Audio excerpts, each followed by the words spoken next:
मध्य प्रदेश के बालाघाट में पीएम मोदी ने की चुनाव रैली, कहा कांग्रेस के लोग बीजेपी से नहीं एक दूसरे से लड़ रहे हैं। पीएम मोदी ने कहा कांग्रेस के मन में आजादी के आंदोलन का अहंकार, पुरानी मानसिकता में जकड़ी हुई है कांग्रेस। इंडिया गठबंधन ने देश के खिलाफ बिगुल फूंका, उन्हें मोदी को नहीं डेवलपमेंट को रोकना है, जबकि विकास का रॉकेट अभी और ऊपर ले जाना है। प्रधानमंत्री ने कहा जो अपनी तिजोरियां भरने आए हैं वो हमें धमकी ना दें, मैंने देश विरोधी ताकतों को अंजाम तक पहुंचाना सिखा। पीलीभीत की रैली में पीएम मोदी का कांग्रेस पर निशाना, कहा कांग्रेस के मैनिफेस्टो पर मुस्लिम लीग की छाप है। पीएम मोदी ने कहा हम शक्ति की पूजा कर रहे हैं, लेकिन कांग्रेस नेता शक्ति हटाने की बात कर रहे हैं, कांग्रेस को कभी माफ नहीं करेंगे शक्ति के उपवासक। पीएम ने कहा कि कांग्रेस को राम मंदिर बनाने से नफरत है, प्राण प्रतिष्ठा का न्योता ठुकराया और एक कांग्रेसी जब अयोध्या पहुंचा तो उसे पार्टी से निकाला गया।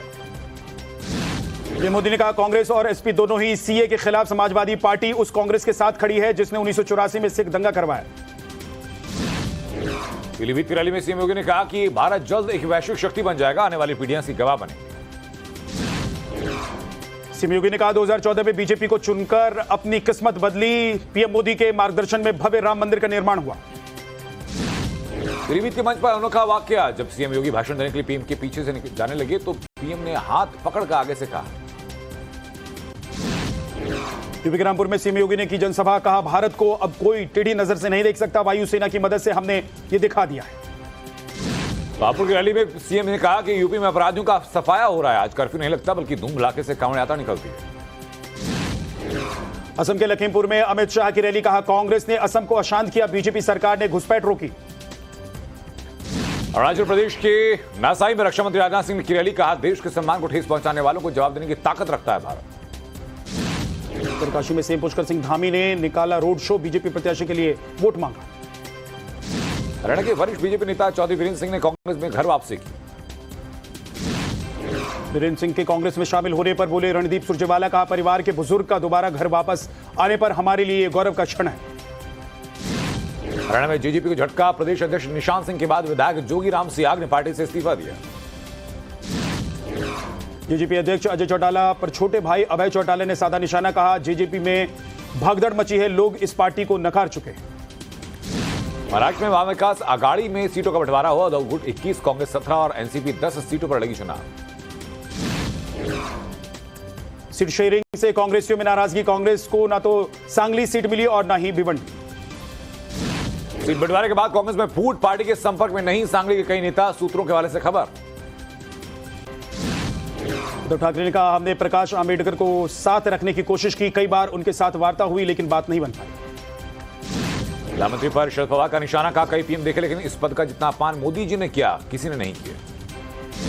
मध्य प्रदेश के उमरिया में आदिवासी महिलाओं से मिले राहुल गांधी, महुआ बिन रही महिलाओं ने राहुल के साथ खिंचवाई फोटो। केंद्रीय मंत्री रामदास अठावले का शारना तंज, कहा देश में नरेंद्र मोदी की आंधी, ऐसे में पीएम कैसे बनेंगे राहुल गांधी। रक्षा मंत्री राजनाथ सिंह ने कांग्रेस के घोषणा पत्र को लेकर कहा यह मैनिफेस्टो देश को पीछे ले जाने वाला है। जयराम रमेश ने बीजेपी के 400 पार वाले नारे पर कसा तंज, गुजरात में बीजेपी ने 150 पार का नारा दिया था, उससे 99 सीटें मिली थी। मध्य प्रदेश युवा कांग्रेस के प्रदेश अध्यक्ष विक्रांत भूरिया का इस्तीफा, पिता कांतिलाल भूरिया के लोकसभा चुनाव लड़ने का दिया था हवाला। लोकसभा चुनाव के लिए आपने शुरू किया जेल का जवाब वोट से कैंपेन, सलाखों के पीछे अरविंद केजरीवाल के पोस्टर के साथ प्रचार। गोपाल राय ने कहा घर घर पहुंचेगा जेल का जवाब, वोट से कैंपेन, दिल्ली की 7 लोकसभा सीट पर आम आदमी पार्टी के कार्यकर्ता करेंगे प्रचार। डिप्टी सीएम ब्रजेश पाठक ने कहा कि अल्पसंख्यकों को सरकार की हर योजना का लाभ मिला है। जयंत चौधरी ने अखिलेश पर साधा निशाना, कहा अखिलेश हमें गणित न समझाएं, आरएलडी का हर कार्यकर्ता बीजेपी को जिताने के लिए काम करेगा। 12 अप्रैल को पीलीभीत में जनसभा करेंगे अखिलेश यादव, समाजवादी पार्टी के प्रत्याशी भगवत शरण गंगवार का प्रचार करेंगे।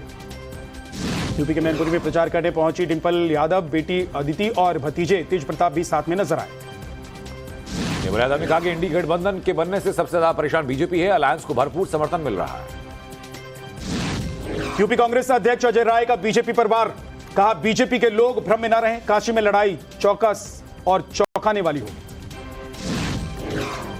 नड्डा से मिले चिराग पासवान, लोकसभा चुनाव को लेकर चर्चा हुई।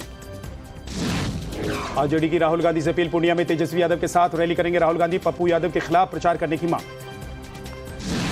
तेजस्वी यादव का बीजेपी पर निशाना, कहा प्रधानमंत्री 365 दिन भी बिहार में रह जाएं तो कोई फर्क नहीं पड़ेगा, उनकी आर्ता है। लालू यादव की बेटी और आरजेडी प्रत्याशी रोहिणी आचार्य ने कहा, भरोसा दिलाती हूं कि सारण की जनता के दुख दर्द को दूर कर दूंगी। कांग्रेस नेता पी चिदम्बरम ने कहा कि पिछले 10 साल में बीजेपी ने तमिलनाडु को नजरअंदाज किया और यहां के लोगों को धोखा दिया।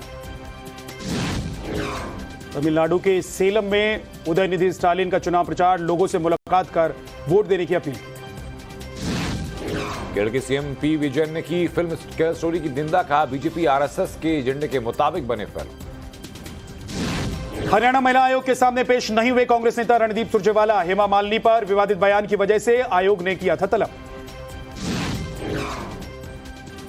सुरजेवाला के पेश न होने पर हरियाणा महिला आयोग नाराज, अध्यक्ष रेणु भाटिया ने कहा कि शर्मनाक बयान पर न तो माफी मांगी और न पेश हुए। बंगाल में बीएसएफ और सीआरपीएफ की 100 कंपनियां होंगी तैनात, सूत्रों के हवाले से खबर, गृह मंत्रालय ने निर्देश दिए, इलेक्शन कमीशन से मांग की। मुख्य चुनाव आयुक्त को मिली जेड कैटेगरी की सुरक्षा, राजीव कुमार की सिक्योरिटी में तैनात रहेंगे सीआरपीएफ के जवान।